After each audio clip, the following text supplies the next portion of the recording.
اللہ میری سنتا نہیں، آپ کی موڑتا نہیں. یہ اللہ کی توہین ہے، یہ ناشکری ہے.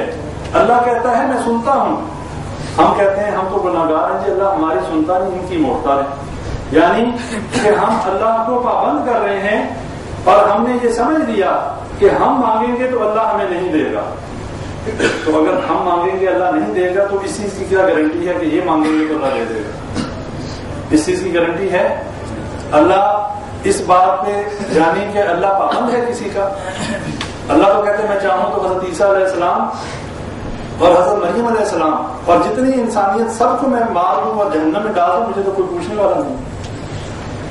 جب اللہ سے کوئی پوچھنے والا نہیں تو یہ کوئی گارنٹی نہیں ہے کہ ہم اللہ کو پابند نہیں کر سکتے کہ اللہ ہماری نہیں سنتا اور ان بزرگوں کی اللہ ٹالتا نہیں. ہمیں یہ کس نے بتا دیا کہ یہ واقعی جن کو ہم بزرگ سمجھتے ہیں، جن کو ہم اللہ کے ولی سمجھتے ہیں، کیا یہ واقعی اللہ کے ولی ہیں؟ اس بات کی کیا گارنٹی ہے؟ ہمیں تو غیب کا علم نہیں ہے، ہمیں تو پتہ نہیں ہے اللہ کے نزدیک کیا مقام ہے. اسی واقعے میں ایک حدیث آپ کے سامنے رکھتا ہوں. نبی اکرم صلی اللہ علیہ وسلم کے دور میں ایک شخص جو ہے وہ جنگ میں شہید ہو گیا اور صحابہ نے کہنا شروع کر دیا کہ وہ جنت میں پہنچ گیا. وہ اس کے بارے میں اس طرح کی باتیں کرنی شروع کر دی کہ وہ شہید ہو گیا اور وہ اللہ کی جنتوں میں ہے. نبی صلی اللہ علیہ وسلم نے کہا تمہیں یہ کس نے بتا دیا؟ تمہیں یہ کس نے بتا دیا کہ وہ جنتی بھی ہے اور وہ شہید بھی ہو گیا؟ اللہ نے اس کی شہادت کو قبول کر دیا. میں تو اسے جہنم میں دیکھ رہا ہوں. کیوں؟ مال غنیمت میں سے ایک چادر چوری کرنے کی وجہ سے وہ جہنم میں ہے. بظاہر لوگوں کے سامنے اللہ کے راستے میں جان بھی دی، اپنی جان جو ہے اس نے قربان کر دی. بظاہر لوگوں کو یہی نظر آ رہا ہے کہ اللہ کے راستے میں اپنی جان گنوانے والا شہید ہوتا ہے. لیکن ہم کسی کے بارے میں یہ حتمی رائے ہم قائم نہیں کر سکتے کہ یہ جنت میں گیا، یہ جہنم میں گیا، یہ اللہ کے نزدیک اس کا کیا مقام ہے. ہم کوئی اتھارٹی نہیں ہے کسی کے بارے میں یہ رائے قائم کرنے والے.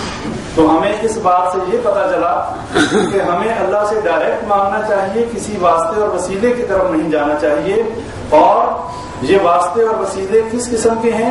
اس میں قبر پر جا کر کسی بزرگ کے واسطے سے دعا مانگنا یہ بھی شرک میں آتا ہے. گلے میں کوئی تعویذ لٹکانا، وہ عربی زبان میں ہو یا غیر عربی میں ہو، قرآن لکھا ہوا ہو یا قرآن نہ لکھا ہوا ہو. اس لیے کہ نبی اکرم صلی اللہ علیہ وسلم نے بالعموم فرما دیا من تعلق تمیمۃ فقد اشرک، کہ جس نے کوئی چیز لٹکائی، تمیمہ کہتے ہیں تعویذ کو، اور تمیمہ عربی کا لفظ ہے، تعویذ ہم اردو میں اور اپنے فارسی میں لفظ استعمال کرتے ہیں.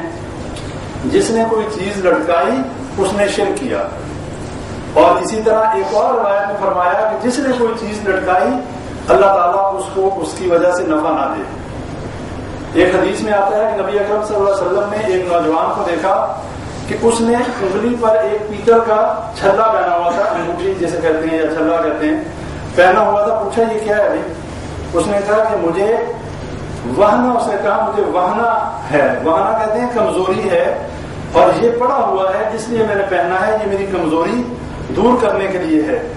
مسند احمد کی حدیث ہے. نبی صلی اللہ علیہ وسلم نے کہا اس کو اتار دے، یہ تیری کمزوری کو اور بڑھائے گا، کم نہیں کر سکتا. اور اگر تجھے اس حالت میں موت آ گئی تو تیری نجات نہیں ہے. اب ہمیں یہ دیکھ لینا چاہیے کہ کہیں ہم کوئی ایسے چھلے، ایسے تعویذ، ایسے دھاگے، اس طرح کی چیزیں پہن کے ہم بڑے اپنے آپ کو پرسکون محسوس کرتے ہیں اور اس کے بعد ہم اللہ کی عبادت بھی کرتے ہیں، اللہ کے آگے ہم جو ہے سجدے بھی کرتے ہیں. تو کہیں ایسا تو نہیں کہ ہم نے بھی ایسی چیزیں پہنی ہوں اور اللہ کی عبادت بھی کر رہے ہوں، اس لیے کہ اللہ شرک کی موجودگی میں عبادت قبول نہیں کرتا. اگر ہم میں سے کسی کے بھی ذہن میں یہ بات ہے، آپ لوگ شرمائے نہیں، ادھر جو جتنے بھائی بیٹھے ہیں جس کے ذہن میں کوئی بات ہو اوپنلی ڈسکس کر سکتا ہے، پوچھ سکتا ہے. اگر میری بات سمجھ میں نہ آئے، ہو سکتا ہے کہ ایک دفعہ بات جلدی میں ہوتی ہے، نہیں سمجھ آتی ہوگی، لیکن آپ پوچھ سکتے ہیں.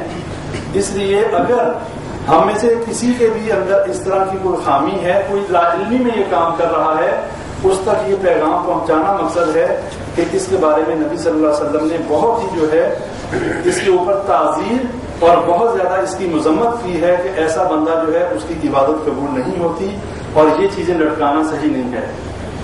مسند احمد کی میں نے آپ کے سامنے حدیث رکھ دی. اس کے بعد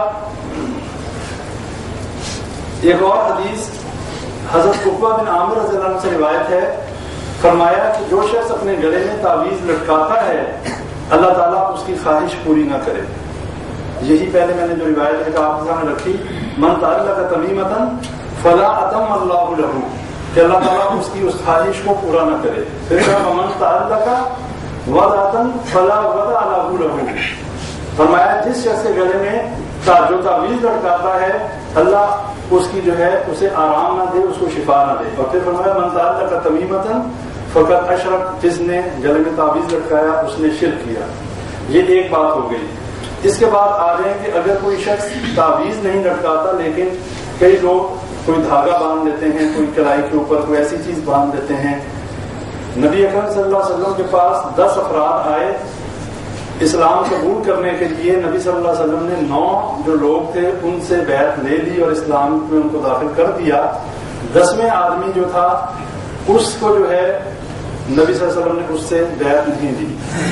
بیعت نہ لینے کی وجہ کیا تھی کہ اس کے ہاتھ میں اس کی کلائی پہ ایک کڑا تھا.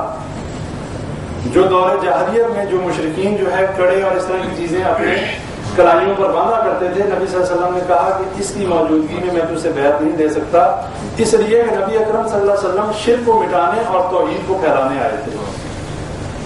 اس شخص نے اس کڑے کو توڑا، اس کو اتار کے پھینکا. نبی صلی اللہ علیہ وسلم نے پھر اس سے بیعت لی. اب ہمارا معاملہ کچھ اس کے برعکس ہے. ہمارا معاملہ یہ ہے کہ ہم تو سارے ہیں ہی مسلمان اور مسلمانوں کے گھروں میں پیدا ہوئے. اگر ہم مسلمان نہ ہوتے اور اب ہمیں مسلمان ہونا ہوتا تو نبی اکرم صلی اللہ علیہ وسلم کبھی بھی ہمیں مسلمان نہ کرتے. اگر ہمارے ہاتھوں میں، ہمارے گلے میں، ہمارے پاس ایسی چیزیں ہوتی تو پہلے ہمیں وہ اتارنی پڑتی. اب چونکہ ہم مسلمانوں کے گھر میں پیدا ہوئے اور مسلمانوں کے گھر میں پیدا ہونے کے بعد اگر ہم یہ کام کریں گے تو شرک ہے. اس کا نام بے شک جو بھی رکھ لیں. یہ ہمیشہ یاد رکھیں کہ دین کے اندر، اسلام کے اندر قاعدہ اور کلیہ جو ہے نام بدلنے سے اس کا جو ہے اگر سود کا نام کوئی تحفہ یا کوئی اس کا کچھ اور رکھ دے گا تو سود ہی رہے گا. اگر رشوت کا نام ہدیہ رکھ دیا جائے تو وہ نام بدلنے سے اس کی جو ہے حرمت چینج نہیں ہو جاتی، وہ رہے گا وہی. سود رہے گا. اب شراب جو ہے شراب رہے گی، اسے مشروب کا نام دے دیں. اس کے علاوہ جو ہے رشوت جو ہے اس کو ہدیے کے نام سے دیں لیکن وہ رشوت ہی رہے گی.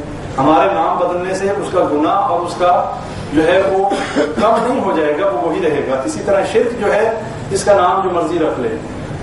بزرگوں کی محبت کا نام رکھ لیں، ان کی عقیدت کا نام رکھ لیں کہ ہم ان سے تو نہیں مانگتے، ہم تو اللہ سے مانگتے ہیں، ہم تو صرف ان کو اللہ کے نیک بندے سمجھتے ہیں. یہی عقیدہ مشرکین مکہ کا بھی تھا.